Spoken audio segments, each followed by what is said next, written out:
సరే ఇవాళ ఏపీలో చంద్రబాబు నాయుడు గారు అందరు మంత్రులతో కేబినెట్ మీటింగ్ అయితే ఏర్పాటు చేయడం చూస్తాం కదా. మరి కేబినెట్ మీటింగ్ లో ఏమేమి అంశాలు చర్చించారు, ఏం జరిగింది సార్ అక్కడ? ఈ రోజు కేబినెట్ మీటింగ్ జరిగింది. తొలి కేబినెట్ మీటింగ్ ఇది. ఈ కేబినెట్ మీటింగ్ లో ప్రధానంగా వాళ్ళు చర్చించిన అంశాలు వచ్చి చంద్రబాబు 5 సంతకాలు ఆల్రెడీ చేశాడు. 5 సంతకాలకు సంబంధించి తీర్మానాలు చేయాలి. అవి ఆ సంతకాలు అమలు కావాలంటే కేబినెట్ తీర్మానం చేయాల్సి ఉంది కాబట్టి వీళ్ళు చేశారు. అందులో ఫస్ట్ సంతకం మెగా డిఎస్సి 16,347 ఉద్యోగాలకు సంబంధించిన మెగా డిఎస్సి కండక్ట్ చేస్తానని చంద్రబాబు ఎన్నికల హామీ ఇచ్చాడు. దాన్ని నెరవేర్చుకోవడానికి సంతకం కూడా చేశాడు. దాని మీద కేబినెట్ తీర్మానం చేసింది. రెండవ సంతకం ల్యాండ్ టైటిలింగ్ యాక్ట్ని రద్దు చేస్తామని.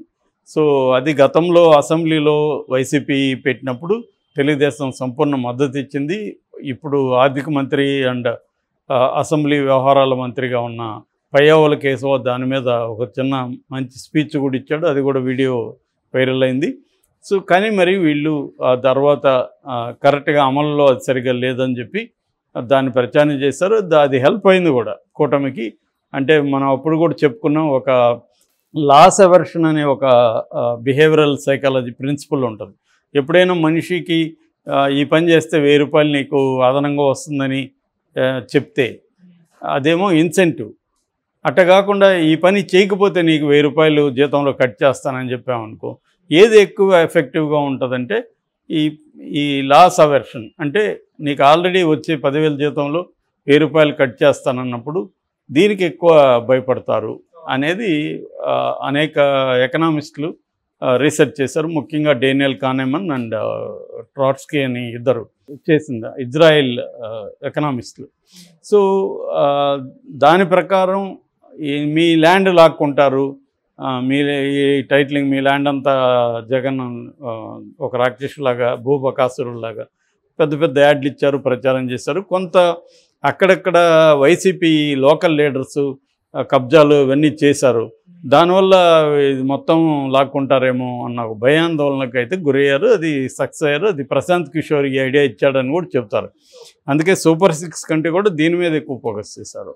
సో అందువల్ల ఇప్పుడు రెండవది ఆ ల్యాండ్ టైటిలింగ్ యాక్ట్ రద్దు చేస్తున్నట్టు కేబినెట్ తీర్మానం. మూడవది పెన్షన్ నేను వస్తే అధికారంలోకి 3,000 ఉన్న 4,000 చేస్తున్నాడు. అలాగే ఈ 3 నెలలది కలిపి ప్లస్ 4,000 7,000 ఇప్పుడు జూలైకి ఇస్తానంటున్నారు. సో దీనికి ఎంత ఖర్చు అవుతుంది ఏంటి అనేది కూడా చర్చించుంటారు దీంట్లో. ఇక అన్న క్యాంటీన్స్ సంబంధించి కూడా ఫండ్స్ పరిస్థితి ఏంటి, దీనికి ఎట్లా నడపాలి, దానికి సంబంధించి మళ్ళీ పునరుద్ధరణ కార్యక్రమం. ఇక స్కిల్ సెన్సస్ అంటే స్కిల్ డెవలప్మెంట్కి సంబంధించి ఇప్పుడు ఎందుకంటే 20 లక్షల ఉద్యోగాలు ఇస్తాననేది ఈ సూపర్ 6లో ఒక హామీ. 20 లక్షల ఉద్యోగాలు ఇవ్వాలంటే సంవత్సరానికి 4 లక్షల ఉద్యోగాలు ఇవ్వాలి. 5 నెలలు 20 లక్షలు 5 ఏళ్లలో. ఇవన్నీ గవర్నమెంట్ ఉద్యోగాలు అన్నీ లేవు కాబట్టి స్కిల్ డెవలప్మెంట్ పెట్టి స్కిల్ సెంటర్స్ పెట్టి స్కిల్ ట్రైనింగ్స్ పెట్టి వీళ్ళకి ఉద్యోగాలు ఇప్పించాలంటే మళ్ళీ ఆంధ్రప్రదేశ్లోనే వీళ్ళకి అన్ని ఉద్యోగాలు ఇవ్వాలంటే అంత డెవలప్మెంట్ కూడా జరగాలి కదా. ఇన్ఫ్రాస్ట్రక్చర్ డెవలప్మెంట్ జరగాలి, ఐటీ ఇండస్ట్రీస్ పెట్టాలి, ఇతర ఇండస్ట్రీస్ పెట్టాలి. వాటిలోకి ఆ ఇండస్ట్రీకి తగినట్టుగా వీళ్ళకి ట్రైనింగ్ ఇచ్చి అక్కడ వాళ్ళని ప్లేస్ చేయాలి. సో ఇవన్నీ చేయాలంటే డెవలప్మెంట్తో లింక్ అయిన వ్యవహారం అది. అందుకని అసలు స్కిల్ సెన్సస్ ఇవన్నీ కూడా చేయాలనేది ఒక ప్లాన్ చేసుకున్నారు. ఇది బేసిక్గా ఈ 5 సంతకాలకు సంబంధించి. ఇది కాకుండా వైఎస్ఆర్ హెల్త్ యూనివర్సిటీ అని ఉంది. ఒకప్పుడు ఎన్టీఆర్ అనే దాన్ని జగన్ వచ్చి దాన్ని వైఎస్ఆర్ హెల్త్ యూనివర్సిటీ, అప్పుడే దాని మీద తీవ్ర వ్యతిరేకత వచ్చింది. దాన్ని మొన్న రిజల్ట్ వచ్చిన రోజే దాన్ని పోయి కొట్టేశారు కూడా తెలుగుదేశం వాళ్ళు. సో దాన్ని ఇప్పుడు అఫీషియల్గా ఎన్టీఆర్ హెల్త్ యూనివర్సిటీ అని మారుస్తున్నారు. సో ఇది కాకుండా కొన్ని ఆల్రెడీ అనౌన్స్ చేశారు. అదేంటంటే బీమా, ఫ్యామిలీ బీమా. ఫ్యామిలీలో యజమాని చనిపోతే చంద్రన్న బీమా అంటారు దాన్ని. ఇంతకుముందు 3 lakhs ఉండేది, ఇప్పుడు దాన్ని పెంచారు 10 lakhs. అట్లాగే దాంట్లో కార్మికులు, లాయర్లు, తర్వాత మీడియా ప్రతినిధులు ఇలాంటి వాళ్ళని కూడా దాంట్లో యాడ్ చేశారు. ఓన్లీ 15 రూపాయలు కట్టి ఒక పాలసీ తీసుకుంటే మిగతా గవర్నమెంట్ పే చేస్తుంది. ఎవరైనా ఫ్యామిలీ హెడ్ చనిపోతే ఆ ఫ్యామిలీకి ఈ బీమా 10 లక్షల వరకు ఆదుకునే పరిస్థితి ఉంది. అది చంద్రన్న బీమా.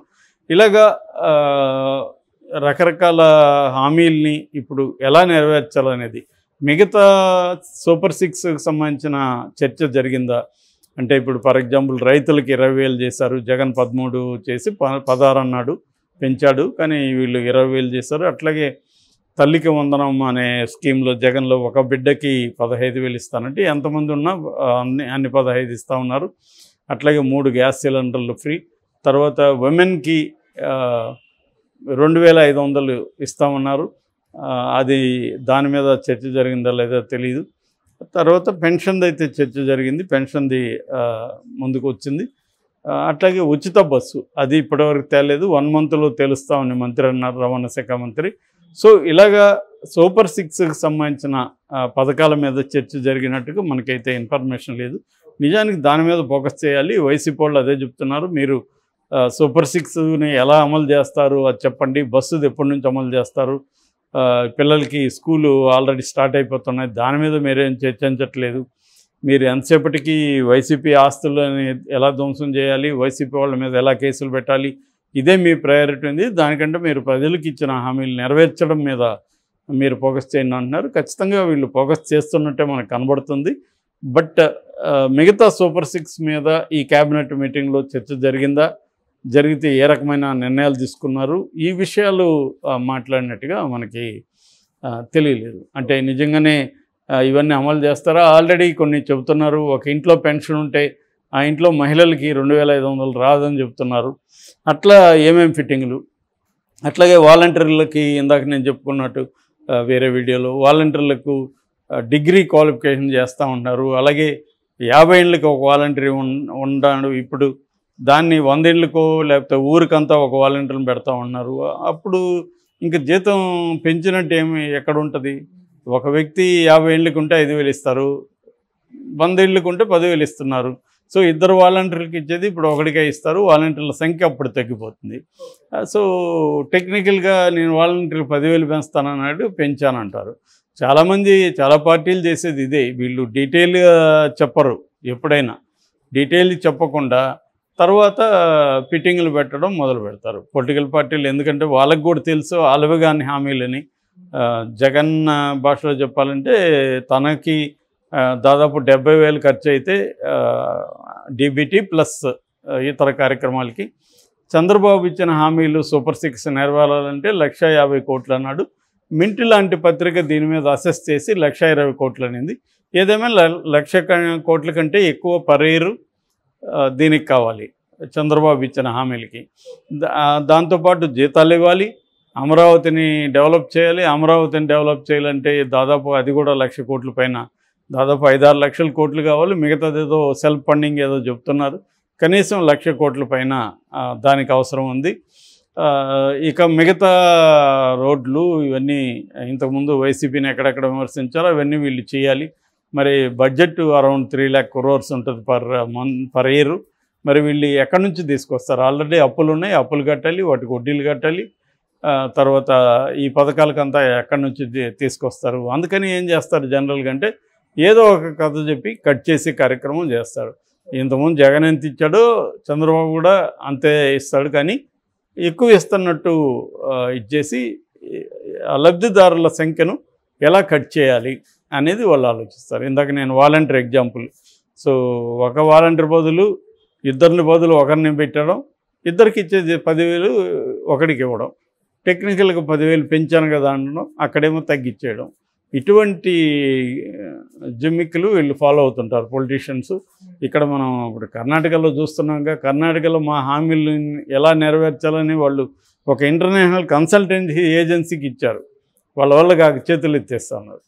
అట్లాగే ఇక్కడ కూడా అంతే. ఇక్కడ ఇప్పటివరకు అన్ని హామీలు ఏమీ ముందుకు తీసుకెళ్ళలేదు. సో ఇక్కడ కూడా కట్ చేస్తారు. సో ఇదే పని చంద్రబాబు కూడా చేసే అవకాశం ఉంది. చంద్రబాబు ఇలా చేస్తే మేము క్వశ్చన్ చేస్తామని ఆల్రెడీ వైసీపీ వాళ్ళ నాయకులు అంటున్నారు. ఏదేమైనా ఈ క్యాబినెట్లో అయితే అన్ని విషయాలు చర్చించినట్టుగా మనకైతే బయటికి రాలేదు న్యూస్. ఈ 5 సంతకాలు ప్లస్ హెల్త్ యూనివర్సిటీ ఈ అంశాలు మాత్రమే